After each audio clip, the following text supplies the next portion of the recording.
January 27th, 2026. 55 days since the world thought it saw the end of Sean Diddy Combs. 55 days since Netflix released what they called the complete story. 55 days of waiting. 55 days of silence from the one man who knows the truth. Nobody's seen yet. The cold morning air outside 50 Cent's Connecticut estate carries a weight that millions of people can feel through their screens. They're watching. They're waiting.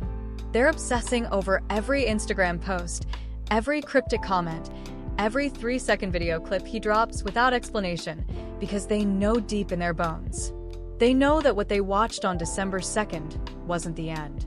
It was the preview. It was the warning shot. It was the prologue to a story so devastating that Netflix, a company that built its empire on shocking content, looked at 140 hours of footage and made a decision that haunts everyone who streamed that documentary. They showed 4 hours. 4 hours out of 140. 4 hours that brought 50 million viewers. 4 hours that destroyed what was left of Diddy's reputation and sent shockwaves through an industry built on secrets.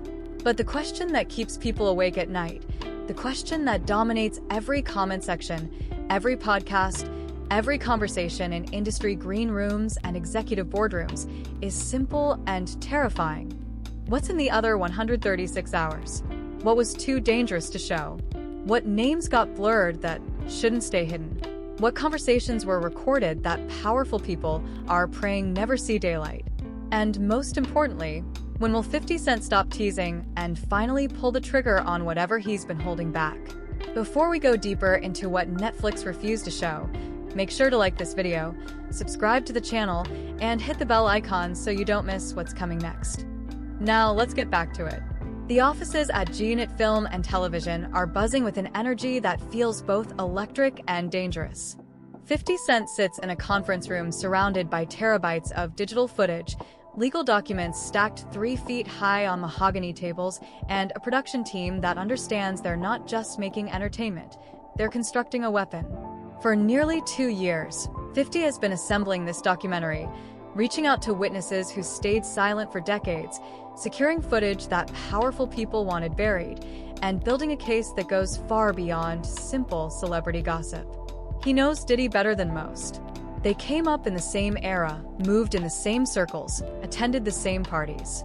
But where Diddy demanded loyalty through fear and favors, 50 Cent watched from a distance, taking mental notes, waiting for the moment when all that carefully constructed power would finally crack.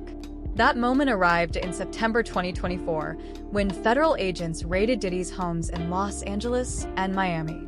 The charges were severe: racketeering, trafficking. Suddenly, whispers that had circulated through the industry for 30 years were becoming official court documents. Women who'd been silenced through settlements and threats were finding their voices. And Diddy, the man who once seemed untouchable, was sitting in a jail cell with no bail option. This was 50 Cent's opening, but even he couldn't have anticipated what would land in his lap next. The footage comes from an unexpected source. In the months leading up to his arrest, Diddy made a decision that would haunt him for the rest of his life. He hired a camera crew to document his journey, not for a reality show or a music video, but to capture what he genuinely believed would be his vindication. He's convinced he's about to beat these allegations the same way he's beaten every other scandal in his career, through lawyers, through settlements, through sheer force of will and access to power. So, the cameras follow him everywhere. They're there when he meets with his legal team, strategizing defense approaches, and discussing which witnesses might be problems. They're there when he's on the phone making calls to people who owe him favors, people with influence, people who can apply pressure. They're there during private conversations that reveal not humility or concern, but arrogance and a complete lack of understanding about how serious his situation has become. The footage is raw, unfiltered, and legally obtained through channels that Diddy's lawyers will later claim violated confidentiality agreements, but the damage is done. That footage now sits in 50 Cent's possession. And the question isn't whether it's damaging. The question is whether the public can handle what it reveals. Netflix decides they can show some of it, but not all of it. Not even close. December 2nd arrives, and Sean Combs, The Reckoning drops on Netflix at exactly 3:01 a.m. Eastern Time. Within the first hour, 5 million people are streaming simultaneously. The documentary wastes no time establishing its thesis. This isn't a balanced portrait of a complicated man. This is a prosecution. Survivors speak directly to camera, their voices steady, but their eyes betraying decades of trauma. They describe parties that started as glamorous industry events and evolved into something predatory. They talk about locked doors, substances, and drinks, waking up with no memory of what happened. They name names. They provide dates. They show hospital records and police reports that were filed and then mysteriously dropped.